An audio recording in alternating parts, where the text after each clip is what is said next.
Dantescas e inhumanas. Así son las condiciones en las que los rehenes israelíes secuestrados por los terroristas palestinos son devueltos a la libertad, hambrientos, enfermos y con claros signos de tortura. Realidad que contrasta claramente con la liberación de presos palestinos de las cárceles de la democracia israelí, donde se les respetan todos sus derechos humanos, como se observa en estas imágenes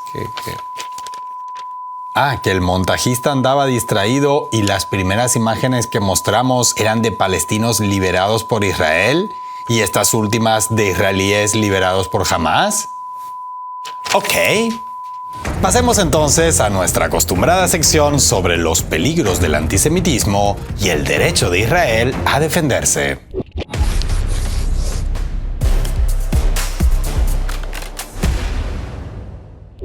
Existen varios conflictos asimétricos en nuestro planeta, pero ninguno tan asimétrico como el que involucra las tierras palestinas. Basta con comparar las capacidades armamentísticas israelíes, fuertemente apoyadas tanto desde Washington como desde Berlín, con las de la resistencia palestina, que depende sobre todo del contrabando de armamento que llega con grandes dificultades a Gaza y Cisjordania. Por no hablar del número de víctimas acumulado de lado y lado desde 2023, y eso sin entrar en el cómputo total desde mediados del siglo XX. En fin, sobran indicadores que subrayan lo desbalanceado de la situación. Y en semanas recientes, en el marco del frágil alto el fuego en Gaza, se han producido una serie de liberaciones de lado y lado que, a su manera, dicen mucho más de lo que algunos quisieran. Por un lado, desde que se alcanzó el acuerdo, el mundo pudo comprobar rápidamente que parte fundamental de la narrativa oficial de Tel Aviv se derrumbaba. Para empezar,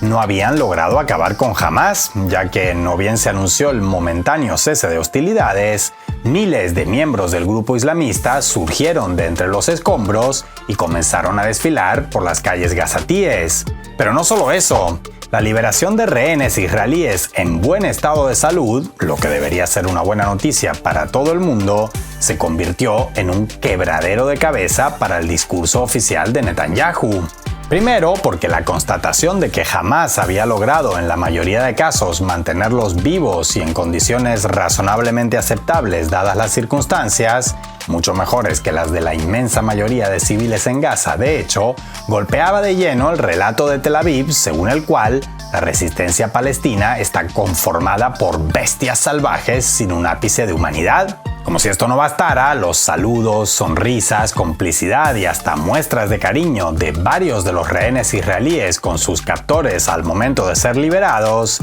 crean auténticos terremotos mediáticos y políticos en la sociedad israelí cada pocos días, con la mayoría optando por acusar a los liberados de sufrir una especie de síndrome de Estocolmo y acosándolos públicamente si no se pliegan al discurso oficial. Por ejemplo, en la primera ronda de liberaciones, allá a finales de 2023, a Yocheved Lifshitz, de 85 años, se le ocurrió decir, en la comparecencia pública que tuvo lugar inmediatamente después de su liberación por parte de Hamas, que había sido bien tratada por sus captores y que le suministraron alimentos y medicinas. La reacción política y mediática israelí a sus declaraciones fue tan hostil que desde ese mismo momento y hasta hoy se decidió prohibir que los liberados declararan sin antes pasar por una especie de control de las autoridades para asegurarse de que no fueran a decir nada inconveniente en público. Esto no impide que, una vez pasado el fragor mediático tras su puesta en libertad, algunos de los liberados aprovechen el relajamiento en las medidas de vigilancia política mediática sobre ellos para insistir en que el trato durante su cautiverio fue bueno dentro de las circunstancias y, peor aún, criticar la estrategia rescatista de Tel Aviv, apoyando así el secreto a voces de que los bombardeos de las IDF han resultado mucho más devastadores para los rehenes que el propio Hamas. Todo un cóctel de desafíos para una sociedad israelí que, aunque pueda parecer férreamente unida en la superficie, está cada vez más resquebrajada en el fondo. Y tratándose este video de asimetrías, del otro lado de la alambrada, el contraste en las liberaciones no puede ser mayor. Porque entre los cientos de palestinos liberados de las cárceles israelíes en estas semanas, lo que destacan son los cuerpos flacos, los rostros demacrados, las pieles apagadas y las señales inequívocas de un encierro que puede calificarse de muchas maneras, excepto de propio de la única democracia de Oriente Medio.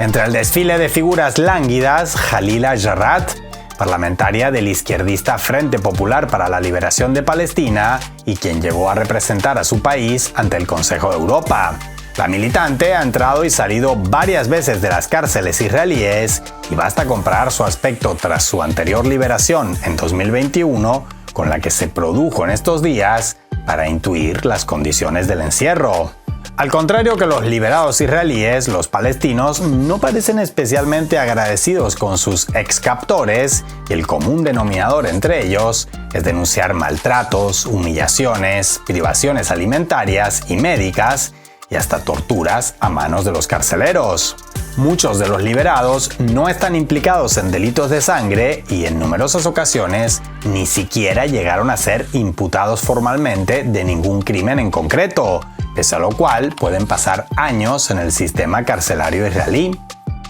Además, encontrar palestinos menores de edad en sus prisiones no tiene nada de extraño para Tel Aviv, lo que no sorprende demasiado por otro lado. Si justifican públicamente el asesinato de niños, ¿cómo no iban a defender su encarcelamiento? Una situación carcelaria que, como todo lo relativo al llamado conflicto palestino-israelí, se viene dando desde mucho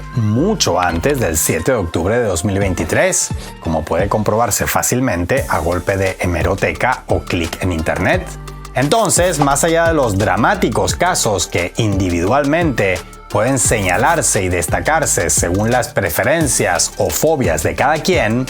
lo innegable es que a lo largo de más de 75 años, tanto en capacidades armamentísticas, número de víctimas civiles causadas y hasta trato de los privados de libertad, entre otros muchos aspectos humanitarios, históricos y jurídicos, estamos ante un choque profundamente asimétrico.